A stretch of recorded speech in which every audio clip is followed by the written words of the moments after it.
I'm Mita, a yoga teacher, and today we're going to talk about what are the perfect asanas to get started with, which means a beginner's level yogasanas. Let's do a spinal movement as I talk the back bend. Although we are doing the back bend in Surya Namaskar, but that's on a little lighter note. So let's do a Bhujangasana and a Sarpasana, both back.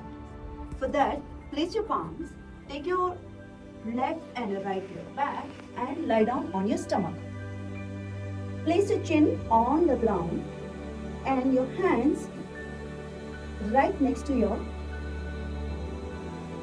chest. Make sure that your glute muscles are active, front of your thighs are active. The entire lower body is active. Breathe out completely. As you breathe in, once you get into Bhujangasana, gaze straight into the wall or whatever you have in front of you. Stay with your breath.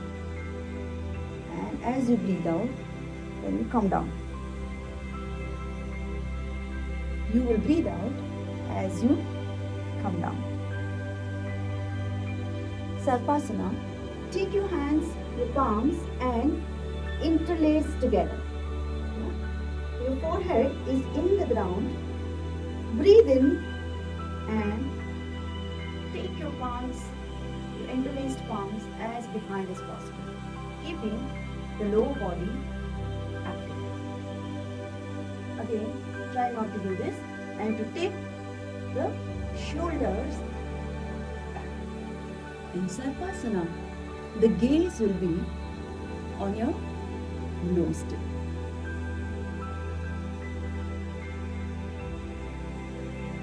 Breathe out as you release the posture. And while in posture, please don't forget to breathe. Although I mention or not mention, synchronization of breath automatically happens if you stay with your breath. Slowly. Breathe out. Put your forehead on the mat. Release the posture and do counter posture, which is the child pose. One thing very important that you want to work on is your buttocks are on your heel. It's very important. So to start with, if you want to ensure you can sit down, placing your buttocks on the heel, and just do this much. Once you work on it, start moving your hands and completely relax. This is a very passive movement, so just relax. It will stretch your lower back and it will give you an immense relief from any kind of postural issues. I can vouch for it. This is perfect. Now, let's do something called, it's part of inversion series, or it's a part of inversion asanas. For that, lie down on your back. We're going to do the bridge pose.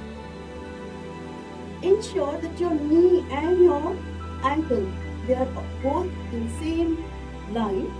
Your toes are facing the wall on the opposite side. Your knees are not flapping out or coming in, but they are in parallel with your hip bone. So it's straight this way. Place your palm. Now what we want to focus is not trouble too much. Of course, our feet and our hands are going to be glued to the wall and they are going to be our anchor. But we have to ensure that the energy movement is from the hip going on to the ceiling. So breathe in as you keep on lifting it. Yeah. Now the chest should travel towards the face, almost where the chin is locked. This way.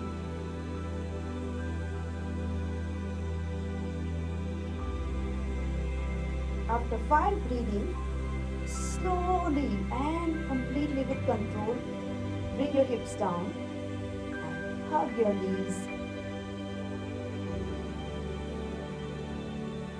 Feel that stretch. It's beautiful. Slowly release the posture. Turn on to the right side and sit straight. These many asanas, if you practice every day, you see the difference that it can give you to your mind, body, breath, and any kind of physical ailment, digestion issues, movement issues, everything can be taken care of, right? Let's do, I call it as finishing the practice. Before we go to Shavasana, which I would say do it the way you like to do. Just don't sleep, that's it. I want to finish my practice with Yoga Mudra. Get into the Chin Mudra, where your index finger and your thumb is just not pressed, but just touching each other. Your fingers are straight this way. Your elbow is straight. Your chin will travel towards the chest. Core is active. Your lower abdomen is nice and active. The shoulders are not hunching, but they are in its place. You don't have to. Shoulders are completely relaxed. And the gaze this time is on the nose. Breathe in and breathe out.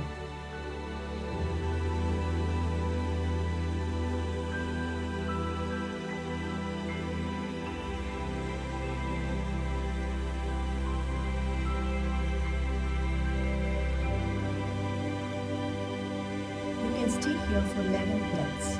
See the magic the Yoga Mudra does. Thank you so much for watching. Namaste.